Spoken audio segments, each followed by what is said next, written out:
네, 안녕하세요. 알아두면 쓸모있는 세금사전 조봉기 세무사입니다. 네, 오늘 제가 준비한 소식은요, 사업용 계좌에 대해서 준비를 해봤는데요. 개인 사업자분들 같은 경우에는 이 사업용 계좌와 관련해서 체크해봐야 될 내용이 있기 때문에 오늘 주제를 준비해보았습니다. 네, 들어가 보시죠.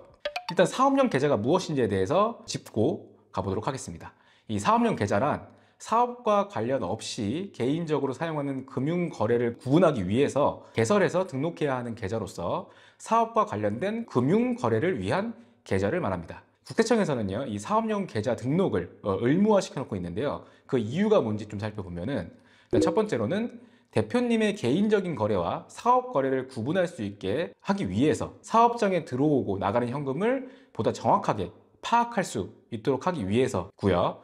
두 번째로는 사업과 관련된 비용을 지출하였으나 적격 증빙이 없는 사업용 계좌의 지출 내역을 입증할 수 있는 가능성이 존재하기 때문에 이 사업 관련 비용 인정이 용이해지게 하기 위해서 이 사업용 계좌 등록 의무를 부여하고 있다, 이렇게 보시면 될 것 같아요. 이 사업용 계좌는 그러면 모든 사업자들이 다 등록을 해야 되느냐? 그런 건 아니고요.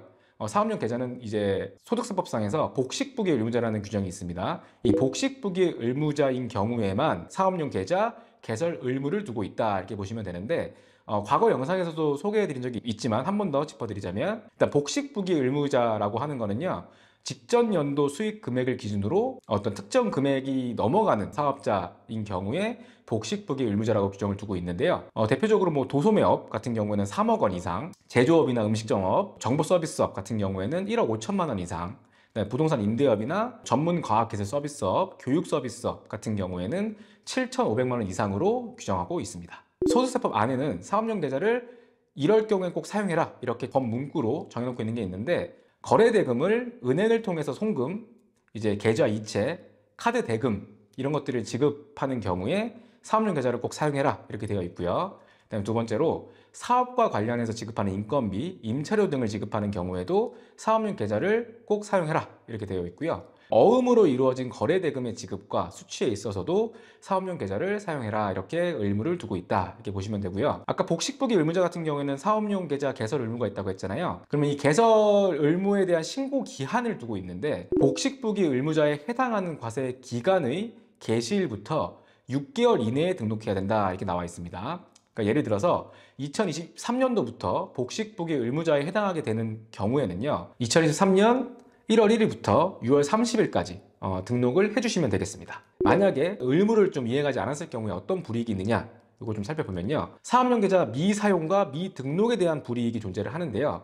일단 미사용에 대해서는 가산세 규정이 있습니다. 사업용 계좌를 사용하지 않은 금액의 0.2%에 대한 가산세 규정이 있고요. 미신고에 대한 가산세 규정이 있는데요. 둘 중 큰 금액으로 가산세를 계산한다, 이렇게 되어 있는데, 첫 번째가 해당 과세기간 수익 금액에 미개설 기간을 곱해주고요. 그 다음에 거기에 365를 나눠주는 금액의 0.2% 이렇게 되어 있고요. 두 번째로는 사용 대상 금액, 뭐 인건비나 거래 대금, 임차료 같은 것들이 있겠죠. 이런 사용 대상 금액 합계액의 0.2% 이렇게 두 가지 방법으로 계산을 해보고 그 둘 중에 큰 금액으로 가산세를 부여하겠다, 이렇게 되어 있는 거고요. 세 번째 불이익이 가장 큰데요, 세액 감면을 배제한다는 내용이 있어요. 이 조세특례제한법상에 뭐 창업 중소기업 세액 감면이나 중소기업 특별세액 감면, 그 다음에 중소기업 통합 양도세 등 이월과세, 수도권 밖 공장 이전 감면 등 감면 규정 등을 두고 있는데, 이 사업용 계좌 개설 의무를 이행하지 않았을 경우에는 이러한 감면을 적용하지 않겠다, 적용을 배제하겠다, 이렇게 되어 있습니다. 이 이제 세액 감면 배제 규정이 굉장히 좀 큰 불이익이다, 이렇게 볼 수 있는데요. 이 불이익에 대한 손해가 굉장히 크기 때문에 복식부기 의무자가 아닌 사업자 분들도 이 홈택스를 이용해서 사업용 계좌를 미리 등록해 주시는 것을 추천드리는 바입니다. 그러면 사업용 계좌를 등록하지 않았다라고 했을 때 어떠한 좀 불이익의 효과가 있는지 한번 살펴보면요. 일단 사례에서 이제 30세의 대표자를 가정해 보고요. 수도권 가밀 억제 권역에서 이제 개업을 한 케이스입니다. 창업 중소기업 세액 감면에 적용 대상이 되는 음식점업으로 창업을 했고요. 올해 수익 금액이 3억 원이었고요. 결정세액이 1,400만 원이었다, 이렇게 가정을 해보겠습니다. 이 위와 같은 어떤 사례의 사업자는 수도권 과밀억제권역 내에 창업을 했지만 청년에 또 해당하기 때문에 50%의 세액 감면을 적용받을 수가 있어요.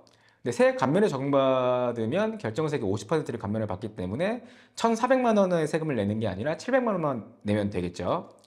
근데 사업용 계좌를 등록하지 않았다 이렇게 가정을 해봤을 때에는 3억 원에 대한 0.2%에 해당하는 가산세 60만 원을 부담하게 되시고요. 거기다가 청년 창업 중소기업 세액 감면을 적용받지 못하기 때문에 약 1,460만 원 정도의 세금을 납부를 해야 됩니다. 즉 사업용 계좌 개설 의무를 이행하지 않음으로 인해서 760만 원 정도의 손해를 초래하게 되는 그런 결과가 됐다 이렇게 보시면 될 것 같아요.